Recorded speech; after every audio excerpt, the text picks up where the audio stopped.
తారాస్థాయికి చేరుకుంది. ఈరోజు కూడా పార్లమెంటు స్తంభించిపోయింది. ప్రతిపక్ష పార్టీలు నీట్ పేపర్ లీకేజీకి సంబంధించి ధర్మేంద్ర ప్రధాన్, విద్యాశాఖ మంత్రి ధర్మేంద్ర ప్రధాన్ రాజీనామా చేయాలని ఆందోళన చేపట్టినాయి. ధర్మేంద్ర ప్రధాన్ రాజీనామా చేయడం లేదు. ప్రధానమంత్రి కూడా ధర్మేంద్ర ప్రధాన్ని వెనకేసుకొస్తున్నారు. ధర్మేంద్ర ప్రధాన్ రాజీనామా చేయడంటున్నారు. కాంగ్రెస్ పార్టీ హయాంలో కూడా పేపర్ లీకులు జరిగినాయి. దేశవ్యాప్తంగా కాంగ్రెస్ ప్రభుత్వాలు ఉన్న దగ్గర పేపర్ లీకులు జరిగినాయని భారతీయ జనతా పార్టీ ఆరోపిస్తుంది.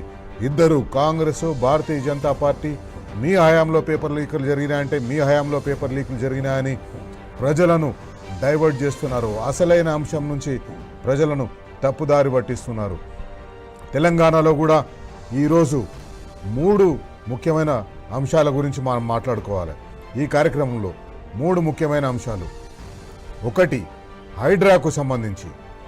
హైడ్రా తెలంగాణ రాష్ట్రంలో హైదరాబాద్లో చేస్తున్న అరాచకాల గురించి మీకు తెలుసు. ఏ రకంగా హైడ్రా పేదల ఇళ్లను కూల్చేసిందో, ఏ రకంగా ప్రభుత్వం అన్ని అనుమతులు ఇచ్చి జిహెచ్ఎంసీ వాళ్ళు లేఅవుట్ అప్రూవ్ చేసి, జిహెచ్ఎంసీ వాళ్ళు బిల్డింగ్ ప్లాన్ అప్రూవ్ చేసి, జిహెచ్ఎంసీ వాళ్ళు ఆక్యుపేషన్ సర్టిఫికేట్ ఇచ్చిన నిర్మాణాలను కూడా విచక్షణారహితంగా కూల్చేస్తుందో. శని ఆదివారాలు మొదలైతే, శని ఆదివారాలు వస్తే చాలు హైదరాబాద్లో పేద బడుగు బలహీన వర్గాల ప్రజలకు, చెరువుల చుట్టుపక్కల ప్రాంతాల్లో నివాసం ఉండే వాళ్లకు నరకం చూపిస్తుంది హైడ్రా. ఇంతకుముందు హైకోర్టు అనేక సందర్భాల్లో హైడ్రా కమిషనర్ రంగనాథ్ని కోర్టుకు పిలిపించి మొట్టికాయలు పెట్టిన అనేక కేసుల్లో హైడ్రా కోర్టు ఉల్లంఘనకు పాల్పడిందని అనేక సార్లు హెచ్చరించిన హైడ్రా తీరు మార్చుకోలేదు.